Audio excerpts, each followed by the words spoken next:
ኦኬ ጋይስ የራሚ ቤተሰቦች እስኪ እቺ ቪዲዮ እንያት እስኪ በእናታችሁ እንያት። በእናታችሁ አትሞቱ። በቃ የፈለጋችሁትን ሁኑ፣ ሱሰኛም ሁኑ፣ ሌባም ሁኑ፣ ዘማዊም ሁኑ፣ በቃ ወንጀልም ስሩ። በቃ ግን አትሙቱ። በእናታችሁ እዛው ኑሩ፣ አትምጡ። እሺ ችግር የለም ግን አትሙቱ። እንደዚህ የተባለበትም ቀን ነበር። አሁን ደግሞ ነገራት ተቀይሮ ግን ወደዚህ ሆነ። እስኪ ይሄንንም ስሙት።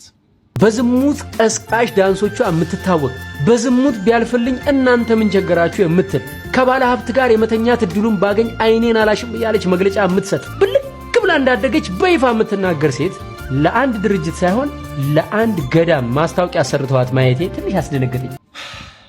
እንደውች 14 ደቂቃ እንደው በጣም ያምቦለቦለች ነገር ነች።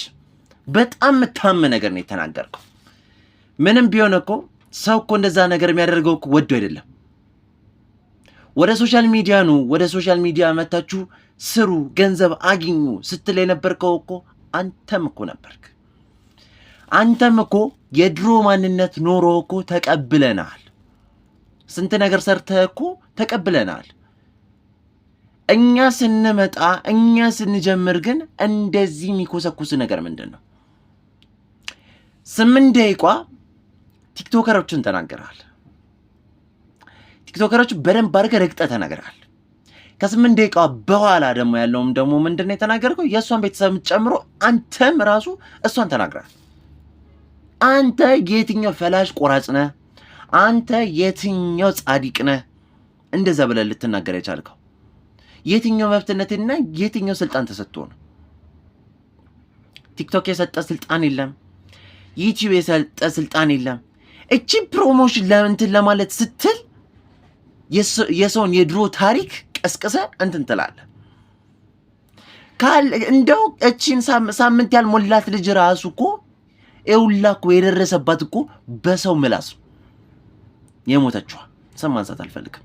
ነፍሷን ይማረው። እንግዲህ የሞተችው በሰው ምላስ ነው። በሰው ምላስ ነው የጠፋችሁ። በሰው ኮመንት ነው፣ በሰው ትችት ነው የጠፋችሁ። አንተ እቺ ልጅ ግን ብትሞት አያርጎና እንዲህ ብናጣት እውነት ግን አንተ በሰላም የምትቀመጥ አይነት ሰው ትሆናለህ? እውነትም ግን ይጸጽታል ወይስ እንደፈረደብህ አክት ልታደርግ ትችላለህ? የሷ ነጠላዋን ለብሳ ብሩን ስትሰበስብ የነበረው ቢያንስ የሆነ ነገር የኃጢአትን ገንዘብ ቢሆን እግዚአብሔር ግን ይቅር እንደሚላት ስለምታውቅ ኃጢአተኛን ምን ባደርግ ብላ ያለች ሰው መልስ ስላላገኘች ነው አምላካ ጋር መሄድ የመረጠችው። አምላካ ጋርም ሄዳ የቻለችውን ነገር አርጋ ከዛ ነገር ወጥታለች። አንድ ነገር ልስማማልህ እችላለሁ። ዓለማዊ ላይና ሃይማኖታዊ ለዩ ያልከውን ነገር ልንስማማልህ እንችላለን። አዘርዋይስ ግን እኛን የተናገርከን መልኩ እኛን ችግር የለውም፣ እሺ ልናልፈው እንችላለን፣ ኖርማል ነው። ግን እሷን የተናገርክበት መንገድ ግን ትክክል አይደለም። ገናም አልፎ ደግሞ ምሽት 3 ሰዓት ደግሞ ይቅርታ ቪዲዮ ጠብቁ ትላለህ። አንተ የሞተውን አካውንት ለማስነሳት፣ አንተ ገንዘብን ለመብላት፣ ሌላ ገንዘብ ለመብላት ስትል እኛ ቁጭ ብለን ያንተ ቪዲዮ ልናየለ። አይደብርህም ትንሽ እንደዛ ነገር ስታርግ? እሷ እኮ እኔ አመመኝ እንዴ! አሁን እቺ ልጅ የሆነ ነገር ብትሆን ምን ልትሆን ነው?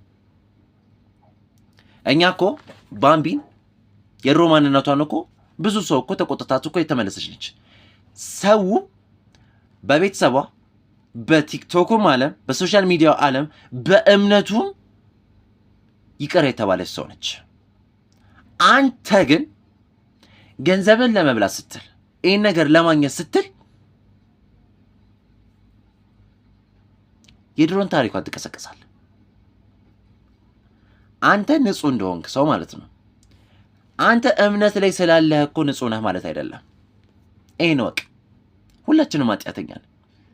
ማንም ከበራችን ኋላ የምንሰራውን ነገር እኮ እሱና እሱ ብቻ እኮ ነው የሚያውቃለን። አንተም በዛም ልክ ምን ያክል ማሪ አምላክ እንዳለ ነው። አንተ ግን ከሱ በላይ ሆንክ። ከሱ በላይ ልቆለላልክ።